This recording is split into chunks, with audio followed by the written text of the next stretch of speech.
The NASCAR Whelen Euro Series will return to the track in Italy in a few weeks' time at Franciacorta.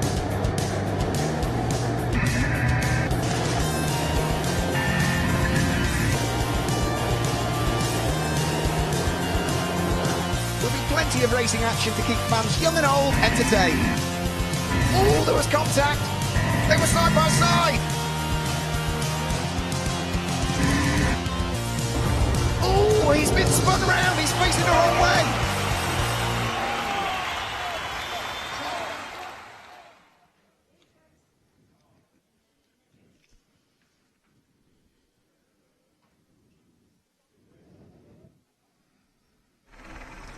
Welcome along to Autodromo di Franciacorta. Daniel Banara, we're in the northern part of Italy. A beautiful day here in North Italy. We're about 70 kilometres east of Milan at this fairly new facility, which was first built in 2005, but in its current format, which is 2.504 kilometres long, this 12-corner circuit was extended in 2008, and it's the full circuit that we're racing on for round 4 of the 2018 NASCAR Whelen Euro Series. Now, we've already had 2 races. Both of those took place in Spain at Circuit Ricardo Tormo in Valencia, and let's look back at some of the scenes from Spain.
Well, that was the first of the races at Ricardo Tormo. That was on the Saturday, but there were another 2 races that took part on the Sunday. So let's look back at some of the scenes from the second races of the weekend.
Some great scenes from Circuit Ricardo Tormo in Valencia, but we're here at Autodromo di Franciacorta, Daniel Banara, in northern Italy, and we had 2 races yesterday. There was 1 race for Elite 1 and 1 race for Elite 2, and let's just catch back at some of the action that we saw here just 24 hours ago.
So a 13th career win for Alan Day in the Elite 1 race yesterday, a third career win for Felipe Rebello in Elite 2, and it's the Elite 2 drivers that are now heading out onto grid. Joining me in the commentary box for this one, I'm delighted for him to be here. He claimed a win last year at the last round in Elite 1 at Zolder, his first win and the first win for Brax as well. Mark Goosens is alongside me. Welcome along, Mark. Thank you. We've got a fantastic race ahead of us. You were probably watching the Elite 2 race yesterday. Tom Bonan will be out there at the wheel of the car you'll race later on. Elite 2, the most unpredictable division in the NASCAR Whelen Euro Series. Yeah, for sure. I mean, it was action-packed yesterday, but even more so last year. When you look back at what we saw here last year, it was a lot of damage, a lot of action on track.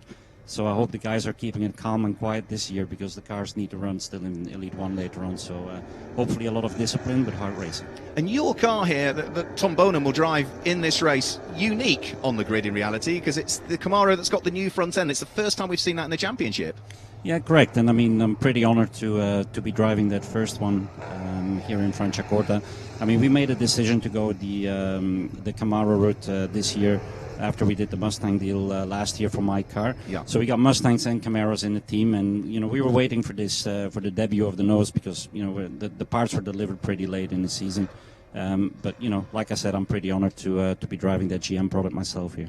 We look forward to seeing you out in it later on. Just tell us a little bit about the circuit here. You raced here last year as part of the NASCAR Whelen Euro Series. We've seen subtle changes to the circuit. So round through turn 5, turn 6, it's a little bit different this year. Just talk us through the changes and as a driver, what you think about them. Yeah, it's a pretty big change, and for the better. Last year we saw a lot of action in that slower chicane, turn 5, turn 6. It has been modified to a quicker part of the circuit. Unfortunately, it's a little bit bumpy there in the braking area for the new part. It's kind of heavy braking now compared to last year. But yeah, it's a lot better. The track is more fluent. But just in general, I mean, it's a great place to race at. I see a lot of drivers struggle towards the end of the race for the simple reason that they get tired, because it's a very demanding track. And it's easy to lose focus. I mean, it's pretty hot inside the car. A lot of technical corners, it's a lot of hard work. So, and that's one of the reasons why we see a lot of accidents happen towards the end of the race. And I think even through that new turn 5 and turn 6, that's quite technical, because the car is still rotating whilst you're trying to get on the brakes and turn into the next corner. Yes, and exactly. And in the braking zone, and where you turn in, that's where the track is bumpy, so it upsets the car already. Then you try to get on the, kind of violent, curbs that are on the inside.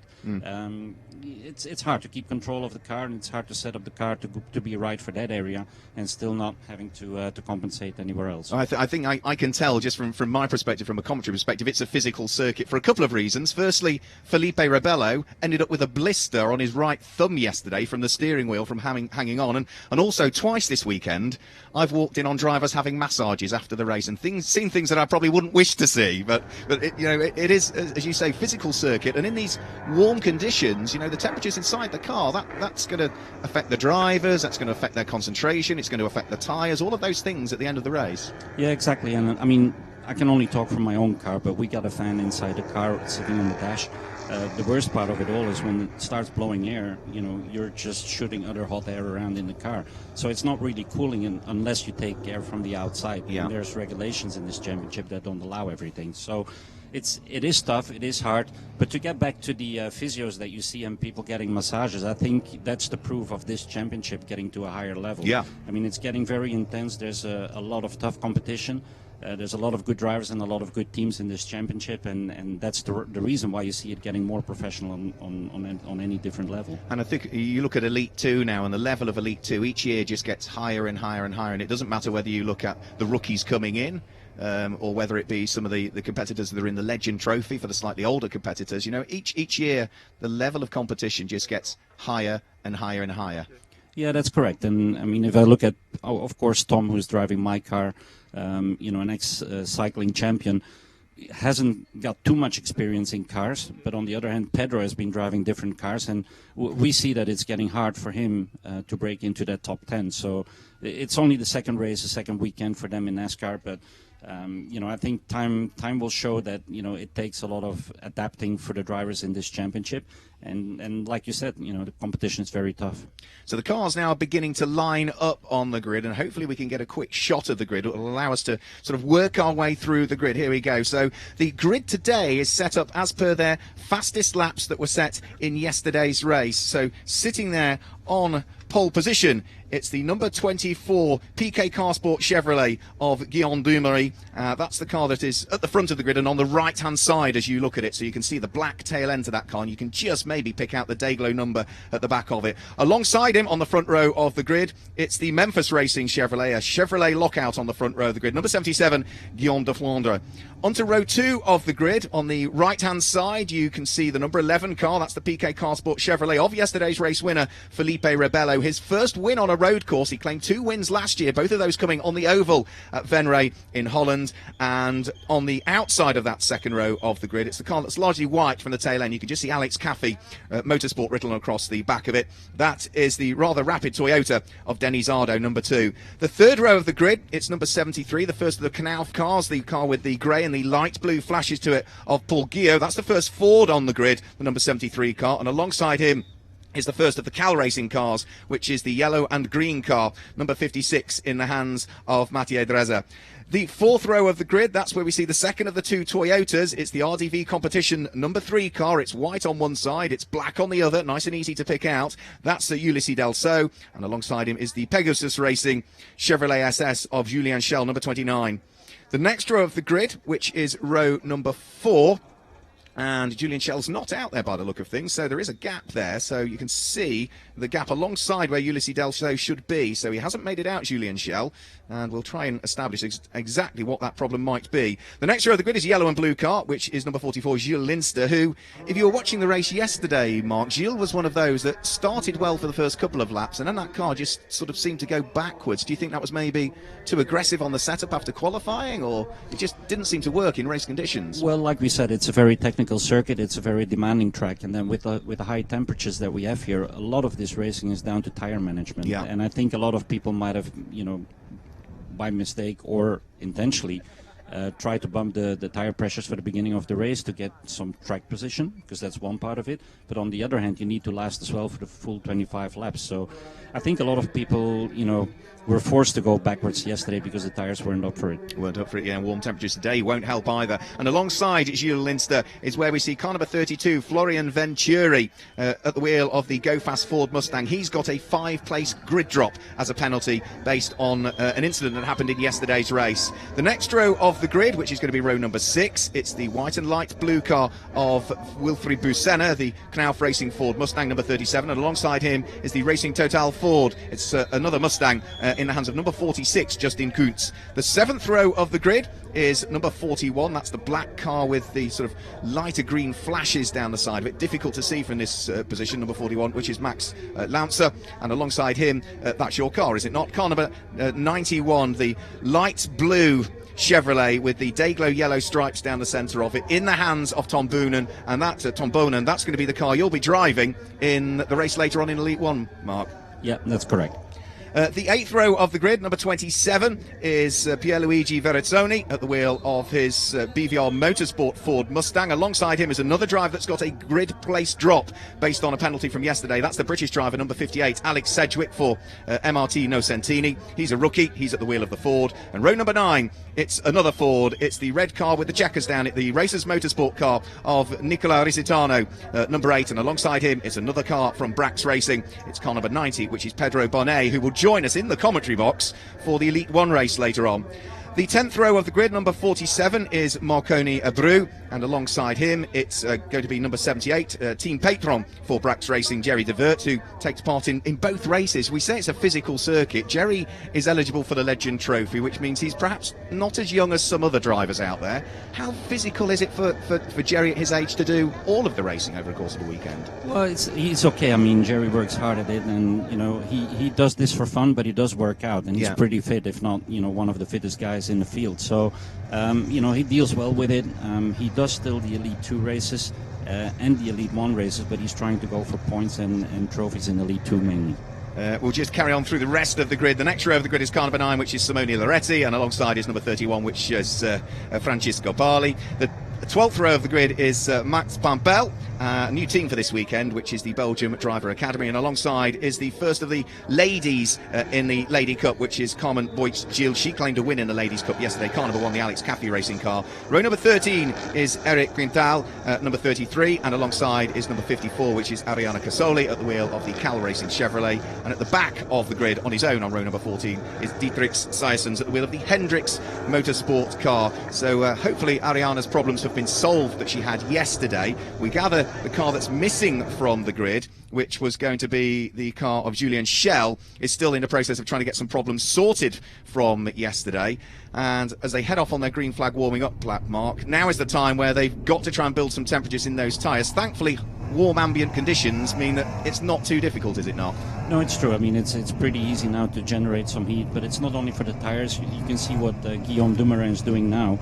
He's weaving the car left to right, but he's also accelerating and hitting the brakes just to generate some more heat in the wheels and the brakes, so that he's got the best performance in turn 1 when he starts the race. Yeah, it's not just warming up the brakes, is it? You can warm up the tyres by doing that, because you're on and off the brake. The heat radiates out of the brake disc into the wheel rim, which increases the pressures. So, yeah. So the car's now starting to get themselves into neat 2x2 order, ready for this one. Now, quick question before we start, Mark, because it may well come into play for this and for safety cars as well. The first 3 corners are all right-handers, so if you're 2nd, 4th, 6th on the grid, it's not easy, is it, the starts or the restarts? No, it's not easy, and you know, I've been saying up until yesterday that turns 1, 2 and 3, there's a lot of room for 2 cars to go through there, so it shouldn't be too much of a drama. But it's when you turn left, that change of direction from turn 3 into turn 4, going from right to left, that's where the action started, you know, accelerating last year, you know, because of that technical part. On the other hand, you know, yesterday I had 2 good starts from the outside,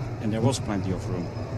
Oh, here we go. We're going to see how they get on here, because they're just heading round through turn 11 up to turn number 12. The pace car has pulled into the pit lane. It's the red-fronted car of Guillaume Dumoulin on pole position. Guillaume de Flandre with the yellow and black car on the outside of the front row of the grid. You'll see the green flag wave on the right-hand side with the starter on the gantry away and racing. And already there's a couple of cars have jinked out nice and early. And as they head up towards turn number 1, it's Guillaume Dumoulin that leads the race. And who's going to slot through into 2nd place? It's Felipe Rebello, yesterday's race winner, that slots himself through into 2nd place. Guillaume de Flandre is down into 3rd at the wheel of the number 77 car. And is that Paul Guillaume who's fighting away with Denis Ardo? I think it is, yeah. It's Denis Ardo that's just at the wheel of number 2, hanging on to 4th and 5th, but there's problems further back. There's a spin for Florian Venturi. It looks as though Wilfried Brusena has got involved, and unfortunately it looks as though your car is involved as well, Tom Bonan. Yeah, it looks like he saved that new nose, though. I think he got to stop right in time. I think some action there in front of him, a lot of cars spinning and running into each other, but I think Tom saved it pretty well there. Like I said, it's that transition from that right-hander to the next left-hander where people start positioning themselves. I think that's where all the action starts. Sorry. Yeah, I think they were just about to consider maybe putting the safety car out, but on the basis they've all managed to sort of get the car pointing back round in the right direction, they're going to carry on under full green flag conditions. But that has split the pack a little bit. Guillaume Dumoulin leads the race at this stage and has a little bit of daylight already as he turns through turn number 11, then down in towards turn number 12, has daylight between himself and the car that sits there in 2nd place, which is Felipe Rebello, who has had a fantastic start. He's really on a high from yesterday and is up into 2nd position. 3rd at the moment is going to be Guillaume de Flandre, and then there's a gap back, is the not, Mark, for Denis Ardo. So you can see already that incident, how much it split the pack. Yeah, for sure. I mean, people hit the brakes because they don't want to get involved in that packed group that's sitting there. So it spreads the field out a little bit, but I'm surprised that there wasn't any safety car call right in the beginning there, and you see a lot of people going around with a lot of damage, and I think that's rather dangerous because the cars keep going around, you know, without having control. Yeah, it looks as though that was Gilles Linston. It wasn't just damage to the front left-hand side, it was a puncture as well by the look of things, and that was why he couldn't turn into the corner. Here they come out of turn number 7 and up towards turn number 8. This is Denis Ardo, Mathieu Drezer, Paul Guillaume and Ulysses Delso. These are cars in what will be 4th, 5th, 6th and 7th position, and it certainly looks as though Mathieu Drezer, who's moved over to Cal Racing, is under pressure. Up the inside goes Paul Guillaume. Great move, Mark. Talk us through that it. was I was going to say it was a very brave move there, because he came from at least, you know, 1 car length back, and he went for the gap, and it was too much speed carrying into that turn to make it for him. Yeah, just as he got round there, then maybe. Do you think it was maybe then just over exuberance, or the car was unsettled under acceleration? Because it didn't take long for him to spin the opposite way round and lose all of that good position, and it now looks as though we may well have so many yellows around the circuit at this stage. You've got yellows up towards turn number 1, there are yellows down at turn number 7 and 8 by the look of things, and are we heading towards full course caution? Because there's a lot of areas at the moment, Mark, that seem to be covered by yellow flags. Yeah, and I saw a lot of debris on track too after turn 10. So it might well be that, because punctures are very easily being picked up by running over debris from other cars. Well, Nicola Risitano at the wheel of the number 8 Racers Motorsport Ford. Safety car is indeed out. We've just received the confirmation from race control. Had work to do in this race, and with all of the action that's been going on, he's done it beautifully well, because he started 17th on the grid. You could argue 16th because Julian Schell was missing, but after just a couple of laps of racing, he's up to 6th. That's impressive, to say the least. Yeah, and like you see many times, I mean, if you stay out of trouble, you can move forward. And I think that's exactly what he did. He might have done like one or two, brave moves to go around people through the corners. But I think the action-packed, first 2 laps that we saw is people helping getting, towards the front from the back.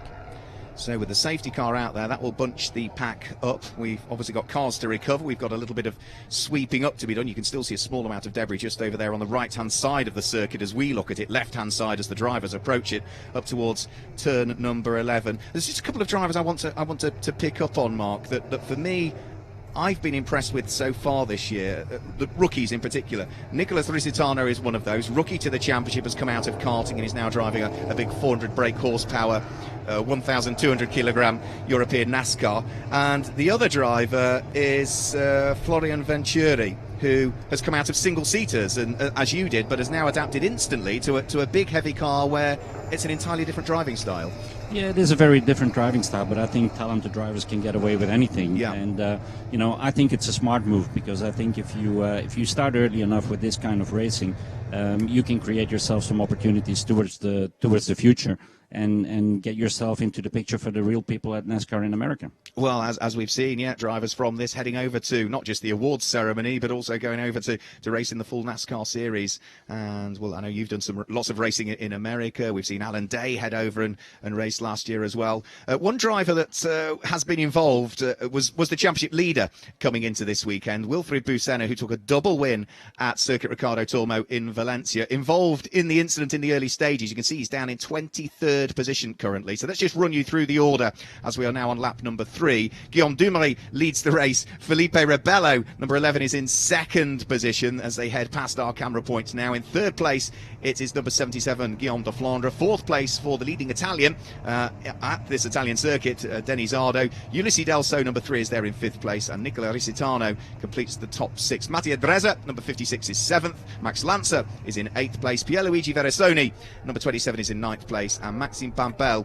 completes the top 10 at the moment. So that's the order that they line up in. Is there anybody that's sort of in the early stages, you've looked at their car maybe on screen and have worked out that maybe they might struggle towards the end of the race, or somebody that perhaps you think might come on stronger at the end? Well, it's hard to tell now. I mean, they've only done 2 laps of hard racing here, but like you said, Busenna dropped down and Venturi dropped down, but I'm pretty sure if we look back at the highlights of the race and we see a replay of what happened there, I'm pretty sure that's the area.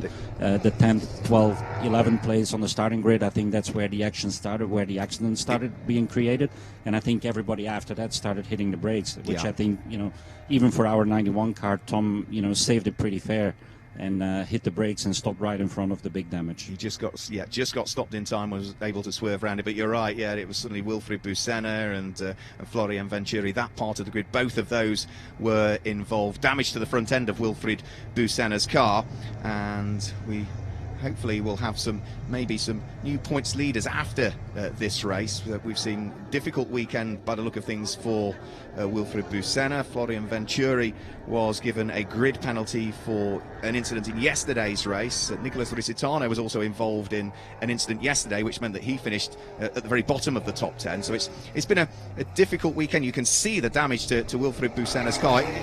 Does that look fairly just cosmetic to you, or is that going to affect the handling? It could be cosmetic, but I think some of the aero is gone. I mean, the downforce will be gone in the front.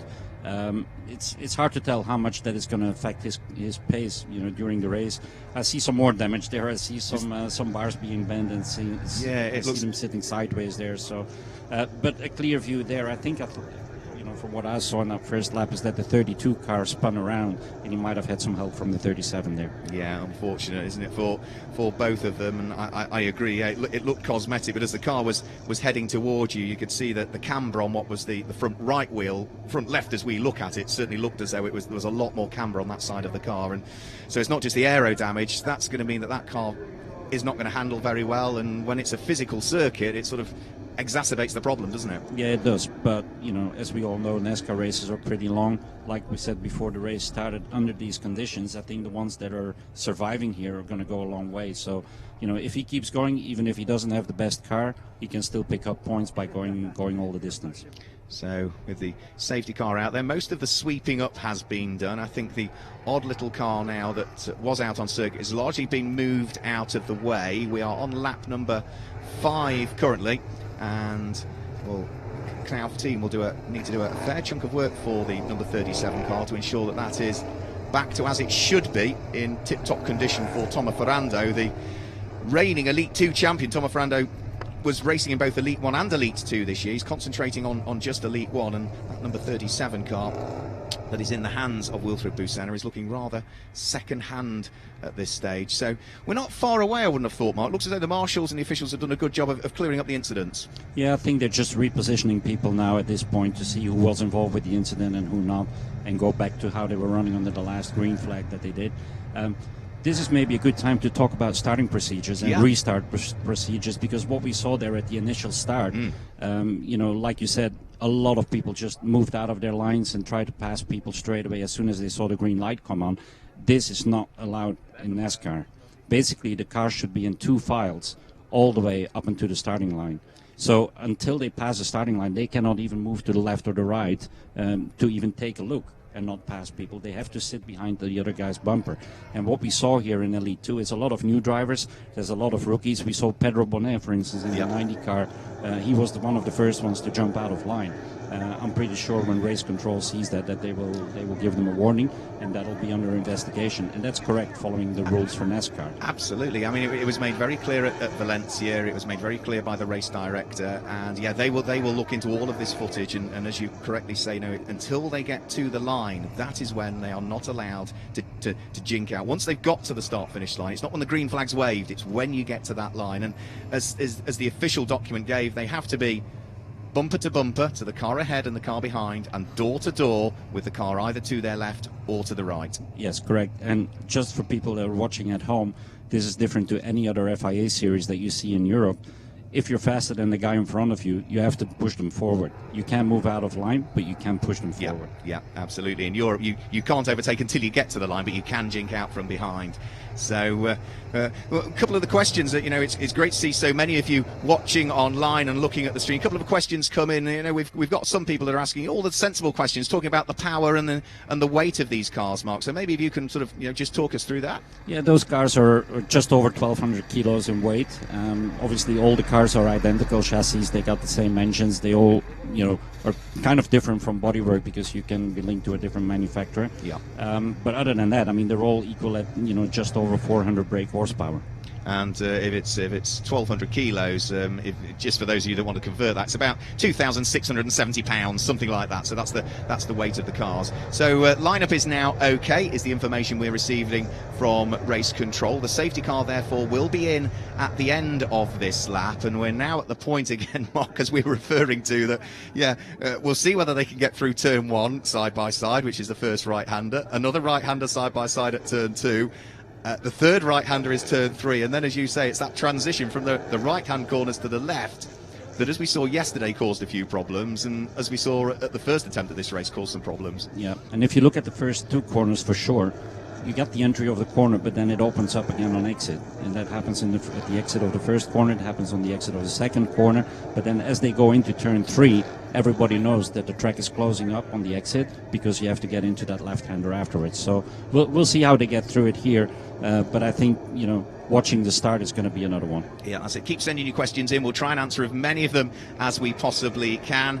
And it will be as they come out of turn number 10 that the instruction will be given from race control to the spotters and therefore the drivers that is when they need to start to get themselves back into order. And they're just heading up towards turn number 10 now. So on the exit of the corner, that is when you'll see them start to go side by side for these restarts, bumper to bumper, door to door, with the car alongside them, ready for this restart. We are on lap number 7 at this stage, under full course caution here at Autodromo di Franciacorta Daniel Bernarda, for the second Elite 2 race of the weekend. And for this restart, the red car to the left of your screens is Guillaume Dumoulin. The yellow fronted car to the right of your screens as you look at it is yesterday's race winner Felipe Rebello, who I'm sure has probably just got a small bandage on his, I think it was his left thumb that was giving him a little bit of grief after yesterday's race. Row 2 of the grid is Denis Ardo, and alongside is number 77. Started on the front row but has now been shuffled down to 4th, which is Guillaume de Flandre.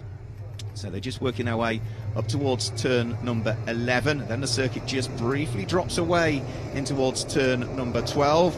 And as you suggested, Mark, they've got to stay in that formation until they get to the start-finish line, not when the flag is waved. So let's have a look at this restart. They are in reasonable order. It's not exactly 2 full lines as yet. We can see them spread around a little bit here. It's not ideal, and already they're jinking out from where they ought to be. And I think that was Nicola Risitano who was probably the first to jink out towards the right. And as they head up towards turn number 1, it is Guillaume Dumoulin that leads the race, and it looks as though it's trying to go around all the way around the outside is Felipe Rebello, the 2 PK Carsport teammates, all absolutely together. But it will be Dumoulin that comes out in the lead of the race. Felipe Rebello is there in 2nd place. It looks as though Guillaume de Flandre is there in 3rd, but there's more contact further back, Mark, by the look of things. And again, it was that transition from turn 3 to turn 4, as you said. Yeah, it's exactly that same area, and it's most of the time the people in the middle of the pack, because what they don't realize is that the leader obviously drives and brakes at the point where he should be braking. Everybody else needs to back up, and some people don't get it, and that's where you get the contact from. I think it was just light contact. I think everybody was sort of able to continue with that one as we head round through turn number 9 and up towards turn number 10. There goes the number 7th car, which is Max Pampel. He's trying to get himself inside the top 10. He's bottled up behind Marconi Abreu, another Brazilian driver we've got in the field. But here they come up towards turn number 11. Guillaume Dumoulin still leading the race at this stage, and in 2nd is Felipe Rebello. He's trying to hunt him down, and those front 2 have got a slight break, have they not, between themselves and the new 3rd place car, Guillaume de Flandre, who seemed to get a really good restart, did he not? Yeah, correct. And it's good to see that the front group there is, fairly close to each other, especially, P3, 4, 5. We saw some good fights between those same guys yesterday, although the 56 car got in a couple of incidents and mixed up in a lot of chaos yesterday. But I think he's got the right speed. If he'd be smart this time, I think he could get some valuable points. So we're now on lap number 9. This is the point that the circuit has changed. You can see the change in the tarmac there. You'll see it go from a darker tarmac back to a lighter tarmac on the exit of turn number 6, and then from there it's back to the same configuration of circuit which we raced on last year here at Autodromo di Franciacorta. It's the 2nd year that we've been here, but it is the first time that this has not been a double points race, because it was semi-finals last year. We've always had the semi-finals in Italy. It's the first time we've had Italy earlier on in the championship season, so not quite as many points available. It looks as though we're side by side. That's the number 58 car of Alex Sedgwick going side by side with Justin Kuntz. He's on the outside line now for turn number 10, so Justin Kuntz should be able to hang on to it, and Alex Sedgwick is still being rather brave. Runs a little bit wide coming out of turn number 10, and he's now got Wilfred Busenna behind him. Wilfred Busenna was ahead of him at the beginning of this lap, but Busenna's rather second-hand looking car that looks as though it's dragging bits along the front is still going, and well, he's worked his way back up through the order despite the damage. He's up to 18th now, Mark. Yeah, correct. And if you see Kuntz, for instance, he's only 16 now. We saw him shine in a couple of free practice sessions building up to the weekend. I think he had some great pace, and he's lost some during the races here and during the qualifying sessions. And that's enormously disappointing for him, because he had pace at Valencia as well, but he's one of the many drivers in Elite 2 where it didn't go his way. He was 28th in the first of the races, second of the race at Valencia. He was 13th in the other. He was 8th yesterday, but just hasn't quite worked for him today. And when we say, each year the bar's getting raised, there are so many drivers that are capable of winning in Elite 2 that all you need is just one small incident, and it really hampers your weekend. side by side by the look of things, and that is Florian Venturi, who has been passed there by Francesco Parli, isn't it? He's been able to squeeze his way through. I think it was the other way around, the Mark. other way around? I'm not trying to correct you here, but I think he was trying to go around the outside in that braking zone, avoiding those bumps, but unfortunately he ran a little bit too wide and into the dirt and couldn't make the move. So it looks as though those two are squabbling away, and look who's behind them. It's the number 91 car of Tom Bonen that's right behind. There's a bit more contact there. Florian Venturi, there's a car on the very edge. That's Dietrich Syersens that's had a problem. Whatever the problem is, he's going to get going, but that has now caused damage, and a fair chunk of damage to the number 90 Brax car. You can see the damage to that one. That's Pedro Bonet, isn't it, who's going to join us in the commentary box for your race later on, and he was a bit of an innocent party there, really. Yeah, I think he might have had some contact with the 50. Maybe that's why maybe the 50 was parked there on the outside. It's either that, or he had to or somebody else hit the brakes because they saw the 50, and then Pedro ran into them. But yeah, it's unfortunate to see that for him because he's been running a strong weekend so far. He's had a great weekend, has Pedro, so far. We are, I think, in for looking at everything that's been going on throughout the course of the Elite 2 races, in for some very good races. What have you got, Mark? Yeah, it was very, very close again. Like, I think Pedro's car's not handling very well now. Him going into turn 3, turn 4 there, I think that combination, he had to brake a little bit harder, and the guy behind him didn't see that in time, so I think he might have been hit now in the back as well. Oh dear, yeah, and it looks as though the car that's behind him is the number 31 car, Francesco Parli. Francesco Parli is under pressure from Tom Bonen as well at the wheel of the blue and day-glow yellow Brax racing car. Tom Bonen, equally as much, has got, that's Jerry de Vert, isn't it? The team boss right behind him as well. So you've got two of your cars running nose to tail, and all three of them with just that number 31 car, Francesco Parli, as the interloper. This will be the fight at this stage for 17th, 18th, 19th and 20th position as Francesco Parli dives out from behind up the inside. You can see the car moving around on the brakes as he brakes as late as possible. And as we heard yesterday, it is possible to brake quite late there. There is damage to the back bumper because there's more contact then through turn number 12. So it is the front and the back now of Pedro Bonet's car that's carrying the damage. Yeah, but the damage that he's got in the front makes the bonnet come up. Yeah. The bonnet of bonnet is going up. So and visibility the problem is now that he can't see where he's going. Yeah, so turn number 11, that's the uphill part there where he had a go, and it certainly looks as though you can brake so late for that corner, can't you, because you're heading uphill. So they work their way around through turn number 4 once more. 17th place is still Pedro Bonet. We've still got Francesco Parli, the Swiss driver, sitting right behind him. That's the light blue and orange number 31 car. Tom Bonen looking to try and make a move. Jerry de Vert, the number 78 car there as well. A very brave official heading out onto the circuit to pick up bumpers. I think you should go and get the other part as well that we see in the distance there. That is, like you say, Mark, that's very brave. I don't think that should be happening, though. Yeah, no, absolutely. The leaders are 2.7 seconds clear, or were 2.7 seconds clear. The gap is sort of coming down between Guillaume Dumery and Felipe Rebello as we concentrate on this great battle at the front. Problems there also for the number 41 car. That's Max Lancer, who is heading into the pit lane. I didn't spot any obvious damage to the car, Mark. Me either. Not sure if I heard anything about any drive-thrus there, but yeah, it's funny and strange that he goes into pit lane there. Yeah, here come the race leaders once more. We picked up with the race leaders and left that battle for 17th and 18th position. The gap is just 0.7 of a second between Guillaume Dumery and Felipe Rebello. Guillaume Dumery has won in Italy before, but that was when we raced back at Magione back in 2014 was his last win in Italy, but he's got yesterday's race winner right behind him. A great fight for the lead between the two PK Car Sport cars. We saw a 1-2 for that team yesterday. They seem to have had the race pace, don't they, so far this week? Yeah, and I think they do that again now. I mean, if you look at the speed and the lap times that they're doing up front now, I think they're 2 to maximum 3 tenths clear of the Flandre. And then after that, it's already half a second. So I think the pace of the PK Car Sports cars are really good right now. Yeah, they certainly are, aren't they? Yeah, sorry, it wasn't Guillaume Dumery, it was Maxime Dumery, who was his brother, who won here in 2014. Apologies. Good little fight that's going on for 5th and 6th place. The number 3 car of Ulissi Delso, that's the RDV competition Toyota Camry that is, for the moment, hanging on to 5th place. He's got Nicolas Risitano right behind him, but the race leaders on lap number 14 now turn their way through turns 1 and 2. There is Ulissi Delso. You can see the red car of Nicolas Risitano right behind him. And further down through the order, this is the Knauf car now, the number 73 car, and that's going to be Paul Guillot, who is fighting away with Marconi Abreu. That's for the final 2 places inside the top 10.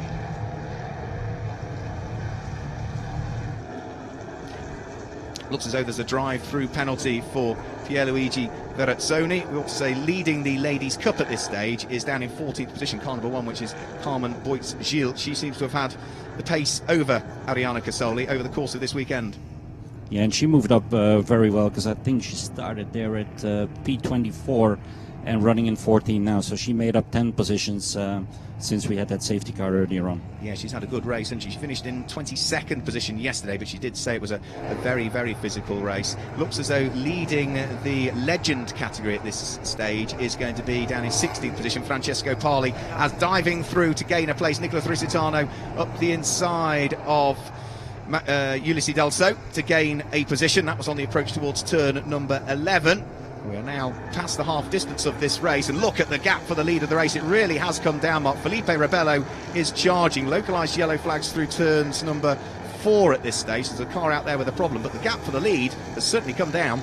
Yeah, for sure. But if you look at this area, we saw yesterday, in yesterday's race, the 24 was way quicker here in that braking zone on that new part than the 11 car, and I think that's the only place where he was quicker. So what we'll see here is that the 11 car will close in the gap, and by the time we get to the new part, the 24 will pull away again. Yeah. And over the course of the lap, yeah, they're pretty evenly matched, to say the least. So out of turn 9, up towards the braking area for turn number 10. This is one of the longer straights that we've got here, slightly uphill. And in these cars around this circuit, how easy is it to overtake? You've got a couple of long straights. You've got the heavy braking area to turn number 11, but you've got to be right on the bumper of somebody coming out of the previous turn and brave on the brakes, surely. You need to be right behind them for sure, and you know, a lot of times it's waiting for a mistake from the other guy. And like we said, I mean, we're kind of at the halfway point of the race right now, and you'll see that in the second part of the race, a lot of people are getting tired, suffering from the heat, like we discussed before. Yeah. And I think that's where you see mistakes from people, and that, you know, allows other people to go for overtaking maneuvers. Well, I think as Dinis Longines was suggesting yesterday, you know, it might be 25 degrees, but it's nearly 60 degrees inside the car. Yeah, I see the 31 car there has a lot of problems, a lot of understeer going through the corners. We see the damage on the left front of the car, so I think that's not handling right anymore, and he's losing positions now because of it. Yeah, he has. It's number 41, Max Lancer, that's just been able to squeeze his way through and ahead of the number 31 of Francisco Parli, and now there is Jerry Zavert that is queuing up behind as well. We have got, by the look of things, drive-through penalties for a few cars, 4 jump starts at those restarts, it has been deemed by the official, one of which is the person that's leading the Ladies' Cup, which is Carmen Boitz-Gilles, the other one of which is the number 50 car, and that is Dietrich Seyersens, and more importantly, Nicolas Risitano, who's in 6th position, has also got a drive-through penalty. You were suggesting the process they had to go through, and I did say I spotted Nicolas Risitano was one of those that jinked out a bit early. It was spotted by the officials. Yeah, and it's weird to see that there's only 3 people getting a drive-through, because I thought it was pretty chaotic from what we saw there at the race start, or the restart. And the only way that they will sort of begin to cement the fact as what they need to do at the restarts is to keep issuing the penalties, unfortunately, and maybe the drivers, when we head towards Brands Hatch, will remember the process that they ought to follow. Number 47 car Marconi Abreu coming under pressure. He's got Justin Kuntz right behind him. This is for 9th and 10th positions. Comes over the start-finish line now, and it is still just the number 47 Ford Mustang from MRT Nocentini under enormous pressure from Justin Kuntz at the wheel of his Racing Total Ford, the two of them together. And as they head through turn number 1, turn number 2, no opportunity there to change the order. Yeah, like we said, there was some good fights going on between position 1 and position 2. Having said that, although Guillaume Dumoulin is under pressure now, he just put in his fastest lap of the race, being a 13.9, which is about 0.4 of a second quicker than Rabello. Having said that, Delso is at the same speed than what Dumoulin is. Well, Justin Kuntz drives up the inside at turn number 7. That was very brave indeed. As a result, it looks like Marconi Abreu runs wide. Well, I wouldn't have thought that was an overtaking opportunity there, but Justin Kuntz saw a gap and went. To be honest with you, Mark, I've been thinking about it all weekend, but I haven't been that brave yet to place one.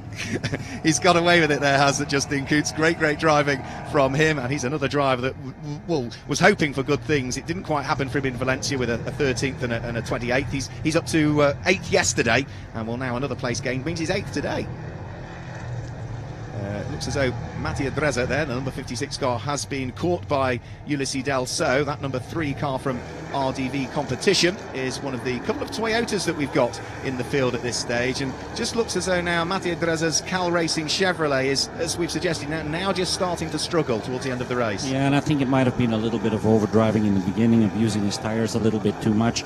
But on the other hand, Ulysse is doing a great job there. He's at the same speed than what Dumoulin is. That's the only two guys, getting down to a 14.0 or a 13.9, and that's well clear of all the other guys in lap time. And you'll see. Oh, he goes for a move there. He has, yeah, up the inside at turn number 2, and has got it done by the time they'll get towards, now it's turn number 8, isn't it? Turn number 9, and he's got the job done there. So perfect move. He was there, as we said, he was on the bumper, he took the opportunity, and he's squeezed his way through, but instantly he's back under pressure. Yeah, he's back under pressure. I mean, we've seen a lot of this action yesterday where our Polish friend is trying hard, to get his positions back, but I think he doesn't have the speed now, to get back by Delso. Yeah, Delso took a win back in Valencia in 2017. Needs to rebound after what was a fairly mixed weekend in Valencia for him. He was second in the first of the races, but only 27th in the next of the races. That's Nicolas Risitano, who's had a problem. Outbraked himself up at turn number 11. And, well, there is a sort of... It looks like there's a bump there, but it's just the way the circuit sort of inclines as it up towards turn number 11. Yeah, it does. It's one where you think every lap, like, I'm going to try and brake a little bit later on the next lap, and then when you do so, it's over driving and it's braking too late. So it's a fine line there of being on the limit of the car. Going back to Kunz, like we said earlier, he did have the pace. He went down to position 16. He's back in 9 now. Yeah, he's really worked his way up through the order. A couple of questions coming in from people that are watching online as well, asking, we're at the road course this weekend. Do we race on ovals? We have got an oval in the calendar this year. Yeah, we're going back to tours. This year in France, it's a short oval. I'm not the person that can comment a lot about that track because I've never been there. Last year we were in the Netherlands on the oval of Venray, where we're not going this year. But yes, the organizers are intend to have one race on an oval every year. And, well, there's a big prize fund as well for the oval race this year, because it's part of the World Oval Challenge Tour Speedway on the 30th of June and the 1st of July, where there's a €10,000 prize for the winner and €5,000 prize for a driver in second place. So there's prize money, I think, to be fought over down there. So there's big old prizes to look forward to. We look forward to heading down into France, and that's for the Elite 2 race that's down there. It's Elite 1, €10,000. Elite 2, €5,000 is the information that's just found its way to us. We got some ladies' fight going on there on track, I think. We have, yeah, it's changed, hasn't it? And that's the number 54 car of Ariano Casoli, the Cal Racing Chevrolet, that's now got herself ahead of Carmen Boitschil. That's as a result of that drive-through penalty, I assume. It could be, well, yeah. I mean, that's probably what it is. Yeah, they're absolutely together. They shared a win apiece in Valencia in the Ladies' Cup. Carmen Boitschil claimed the win yesterday in the Ladies' Cup, and as they now are on lap number 20, the race leaders, the gap is still less than a second. It's just 0.8 of a second between the pair of them. Through turn 3 and turn 4, we're looking at what is at the moment the fight for 15th and 16th position. Jerry Zavert, the team owner who you race for, a little bit sideways through 4. Yeah, I think his rear tires are about done as well. To go unpowered there and come out with a big slide like he did. I think that's just the way the tires have been used during the 2 races of Elite 2. Coming back to the leaders there, we saw Rabello is getting closer to Dumoulin, but he just posted the fastest lap by doing a 13.8. Yeah, he's got the fastest lap of the race so far, 1 minute 13.811. It's only the leading pair that are down in the 1 minute 13s, because Guillaume Dumoulin has posted a 1 minute 13.955. Everybody else is in the 114s or 115s or 116s or beyond. We've now got, just 4 laps to go. We've only had the one full course caution so far. We went green all of the way yesterday. Now, I suppose on a physical circuit, you saw quite a lot of safety car period in your race yesterday. On a physical circuit, when you get safety cars, that at least gives you a breather and at least allows your tyres to maybe not get as worn, but it gives you less opportunity to carve your way up through the order if maybe you need to pick up places. Yeah, you know what, sometimes, when you keep going, when you keep racing, you're not thinking about the heat. It's when you get behind a safety car and you're slow in the car and you feel all the heat going around, that's where you start to think about it, and then mentally you get a big hit as well. Yeah. It's not always physical only, there's the mental part of it as well, and therefore I think I'm pretty surprised about the top 4 guys in this race right now. They're just going quicker and quicker during the race, so they had their tire pressures right, they have the car set up right for the longer distance, and they're showing their lap times now at the end. Looking at the fight for the Ladies' Cup, it is still the number 54 car of Ariane Casoli that was hanging on to it. Carmen Boitgil looking to try and squeeze her way through. There's the number 47 car of Marconi Abreu. He's now in 10th position. He's still got the rather battered-looking number 37 car of Wilfried Bussenna right behind him. And, well, Bussenna needs to really keep pushing on. He was leading the championship coming into this weekend. 2 race wins in Valencia. He was 4th yesterday in a battered car, running around in 11th place. That's not a bad result, I would say, No. Mark, because it's clearly got some issues. He's exactly like you say, he's having a lot of issues, he's dealing with it very well. And, if luck is a little bit on his side, and if he can make a move there, I think he can get into the top 10. We said before, if you can survive, if you can make it to the end, you make up spots, and I think he's showing exactly that, what we said. Yeah, well, 10th place would give him 27 points at this stage. There are 40 points for a race win, 35 for second, and then it descends by 1 point thereafter. You get 4 points if you gain the most places on the grid, so that's something a little bit different for this year in the championship as well, and that's one of the things that, for drivers that maybe have not quite qualified where they ought to, or didn't set a fast lap where they ought to, it gives them something to go for, doesn't it, this year? Yeah, correct. Good to see Bussenna now. He's going to launch himself onto that back straight, trying to get past that 47 car. Yeah. And I think he will make it at one point, because now he's locking up and he's touching. Yeah, it looks. I think they just had light contact there, but it shows he keeps on fighting. He had that incident on the first lap, and nobody, I think, expected him to be in this position right now. No, absolutely not. Wilfried Bussenna, let's not forget, was the Elite 2 champion back in 2009, claimed those double wins in Elite 2 at Valencia. There's a little bit more debris by the look of things on the track up at turn number 1, but maybe those locked brakes are as a result of either the damage.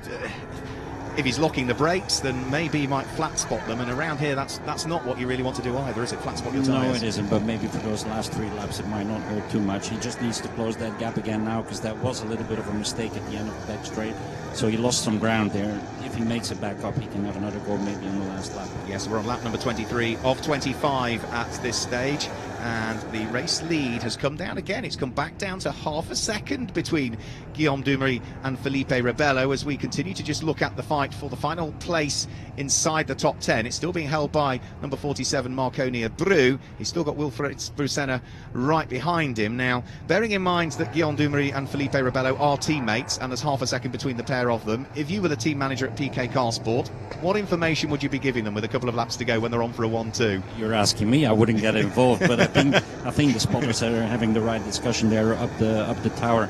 I don't think anything's going to happen. I don't think they will challenge each other too much. I mean, they need valuable points for now, and then see where they get to at the end of the year. Absolutely. They can't really squabble over these next 2 laps, because the third place car, Guillaume de Flandre, is not that far away, and you can see there go the leading pair up towards turn number 10, and not that far behind them. You'll be able to, there he is, the car just coming out of turn 10 now onto the straight. The black and yellow car is indeed the third place car, which is Guillaume de Flandre, so the leaders haven't got that much advantage. We're almost on the last lap of the race. There's traffic up the road as well that needs dealing with as well, so they're not going to have a clear run to the flag. There'll still be a little bit of traffic that they will have to overtake, so as they head onto the start-finish straight, up towards the white flag this time through, so there is just 1 lap to go, or 2.5 kilometres between Guillaume Dumery and what for him would be his first win of the 2018 season, Mark.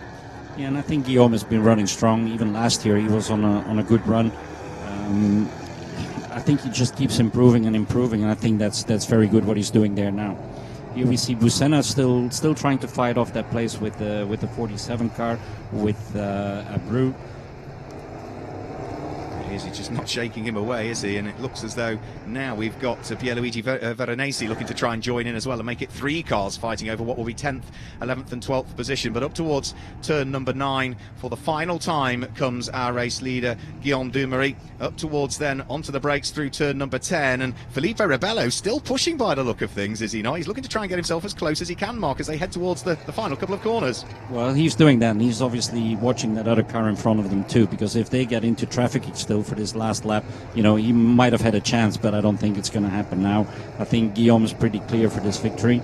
It looks as though he is. The car ahead of them is Carmen Boitgil, who's going to be the last of the cars on the lead lap, and will head towards the Ladies' Cup honours by the look of things. But it is going to be a win for Guillaume Dumery, who comes through to take the checkered flag after 25 laps of racing at Autodromo di Franciacorta. Felipe Rebello in second place, and Guillaume de Flandre sitting there in third, Mark. Yeah, correct. Delso getting 4th place. He did a great job too, had a good pace, clear lap times. I don't think he was in a position to challenge. But this fight again, Busena, is he still going to make it or not? Let's have a quick look. Wilfried Busena desperate to try and unpick Marconi Abreu from 10th position, but needs to be careful because he's got Pierluigi Verasoni looking to go around the outside of him through turn number 11, up towards turn number 12. The sprint to the line might decide it, but Verasoni has been able to go through and ahead of Wilfried Busena, who was the championship leader. So as they come through and over the start-finish line, it looks as though Marconi Abreu finishes in 10th place, Pierluigi Veronesi finishes in 11th place, and Wilfried Busena ultimately loses a place. So it's the first win of the season for Guillaume Drumery, and there's still battles going on elsewhere down through the order. This is going to be right the way down towards the tail end of the field, which is going to be Francesco Parli fighting away with the Frenchman Eric Quintal. So it's Mustang from Chevrolet for 16th and 17th position, but Guillaume Drumery claims his first win of the season, and well, he'll be hugely pleased with that. And he lost a couple of races to Felipe Rebello at Venray in 2017, but gets his win with Rebello as his teammate here today. So the drivers making their way round towards the victory lane, where we'll see them very shortly. And Mark, it was an action-packed race again, maybe not as close in some of the battles as we saw for yesterday, but for PK Car Sport, that has been surely the perfect weekend. 1-2 in both races. Yeah, for sure. I mean, they're very strong in the lead too. They came here, tested here. I think they're doing a great job putting those cars together for those guys. And, to get away here with a 1-2 on race 1 and another 1-2 in race 2, I think you can hope for better as a team. Okay, well, let us know if you have to go. If you want to hang around, that's fine. But if you want to head and enjoy the celebrations with the Brax boys, feel free. So let's just guide you through the order then. The race win goes the way of Guillaume Drumery. That's his first career win in the NASCAR Whelen Euro Series. He'll be absolutely chuffed with that. And it's a win apiece for the PK Car Sport boys, because it was a win yesterday for Felipe Rebello. He's the runner-up today, car number 11 at the wheel of the Chevrolet. Third was number 77, which is Guillaume de Flandre, his Chevrolet. And fourth is the first of the Toyotas home, which is number 3, Ulysses Delso. Mathieu Drezer had a busy race at the wheel of the number 56 car. The pole finishes in 5th place ahead of number 73, Paul Guillaume, who completes the top 6. And it's Maxime Pampel with his Chevy that is there in 7th place. Justin Kuntz with the number 46 Mustang in 8th place. Nicola Risitano at the wheel of the number 8 Ford is in 9th place. And Marconi Abreu is there in 10th place, number 47. Pierluigi Veronesi is in 11th place. 12th place is number 37, Wilfried Busena, ahead of Tom Bonham, the number 91 car. The all-drive later on comes through in 13th place. Max Lancer, number 41 in 14th place. And number 78, Jerry Zavert, completes the top 15. Francesco Parli is there in 16th place. Eric Quintal, number 33 in 17th. Carmen Boit-Schill is the Ladies' Cup winner, number 1 in 18th place, ahead of Ariane Casoli, who had problems towards the end, dropped off the lead lap. And just to give you the final points on the top 20, it's car number 50, Kirk Syersons, that finished number 50 in 20th position. Well, it looks as though the cars are heading towards victory lane, Mark, and yeah, like we see there, we got Guillaume Drumery getting out of the car now. He's the first one to win a race, where his brother also won a race in the same division in the same championship. So congrats to the family, I should say. Yeah, okay, so of course, yeah, Maxime Drumery having won previously. He was the 2014 Elite 2 champion and hadn't picked up on that fact. Congratulations to Guillaume Drumery, who rightly so looks as pleased as punch as he stands on top of the race-winning car. There's going to be big old celebrations in the PK Car Sport car. Apologies about the picture. It's the position of victory lane just affects the signal that we get on the camera in a couple of positions, but hopefully with the camera now moving, we'll get a slightly clearer picture. Looks as though leading rookie home is going to be the car that finished in 7th position, Maxime Pampel. So he'll be hugely pleased with that. Well, he should be, because I think they made a smart move after the Valencia weekend. They're new in the championship. They discover everything. They weren't very happy with where they were at, team-wise, and they couldn't find their right family. Moved teams, changed around a little bit for this race, and now going home, it's another Belgian. It is another Belgian. I don't want to say anything, but the Belgians are doing rather well here. No, all credits to the Pampel family, because they made the right change, made the right move, and it's great for him to go away with a victory in the rookie. And also, it's another Belgian, and of course, secures honours in the Legend Cup as well, isn't it? Is the team boss. Jerry's done it again. So for the Nations Cup, it's looking good for Belgium, is it not? I'm going to try and support that even more later on. So we can see the cars in victory lane. We can see on Guillaume Drumery just taking off the gloves and the balaclava, and out comes the earpiece, the radio as well. And we were saying how warm it is here. You can see the first thing he wants is not a drink, is to try and bring down that core temperature, isn't he? Get some cold water on your head, try and bring the core temperature down, and all of a sudden you'll maybe start to feel slightly better. Yeah, I think he had some adrenaline going, and it's all getting to him now. All the pressure is off, so he starts to feel the heat now. But you see some great teammates there celebrating their 2 1-2s that they had this weekend. A winner piece, isn't it? Yeah, they've both got bragging rights as they leave Autodromo di Franciacorta. Thank you for joining us, Mark. All the very best in your Elite 1 race later on, by the way. Thank you very much.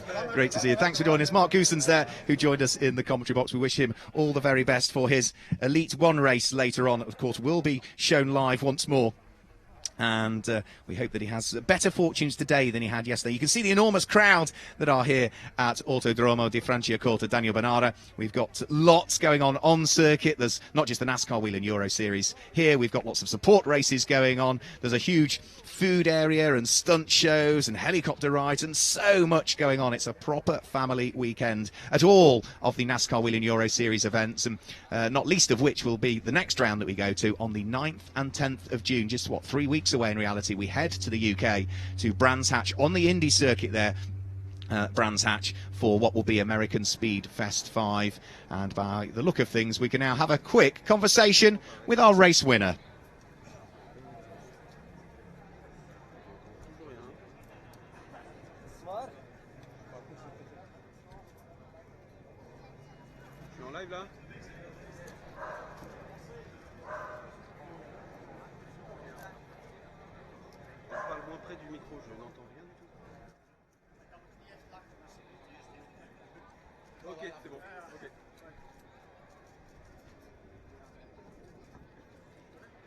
Guillaume, it's again PKK Sport 1-2 finish here at Italy. How do you feel after winning the race here on Sunday? Well, first for myself, I'm extremely happy. It's my first victory in NASCAR. I look forward to it so long. I trained so much, and this is one of the best days of my life. The feeling when you cross the finish line is amazing, and really happy. And secondly, for the team, they work so hard till middle of the night. All the guys dedicated to their work, dedicated for our victory, and that makes it perfect. And then the 1-2 with Rabello yesterday and today, perfect weekend.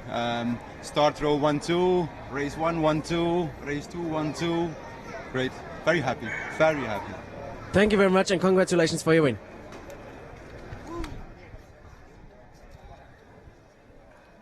Great to hear from Guillaume Dumoulin, as we say, his career win, first career win in the NASCAR Whelen Euro Series. And that will, I'm sure, mean that he will leave Italy on a high as we head to the UK, to France, to Germany, to Hockenheim for the semi-finals, and the finals taking place at Zolder in Belgium. And, as we heard, he is also the first person where he has claimed a victory, as well as his brother, which was Maxime Dumoulin, who was a former Elite 2 champion. So we've got more racing coming up later on today here at Italy. That will all also be shown live on the internet, so if you've tuned in around the world, and thank you for joining us. But that's not all we've got for you, because we will be back here with the Elite 1 race, where Elite 2 driver Pedro Bonnet will join me in the commentary box for that one, and we are scheduled to go live on the stream. If you're in Central Europe, Central European time, it is 2:20 p.m. for the round 4 of the 2018 NASCAR Whelen Euro Series Elite 1.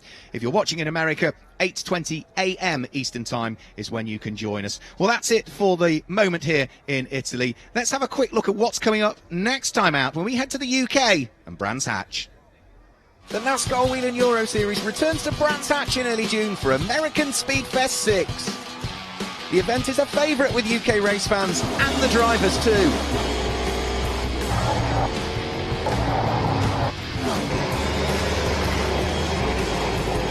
Thousands of fans flock to see their heroes and secure NASCAR Whelen Euro Series racing.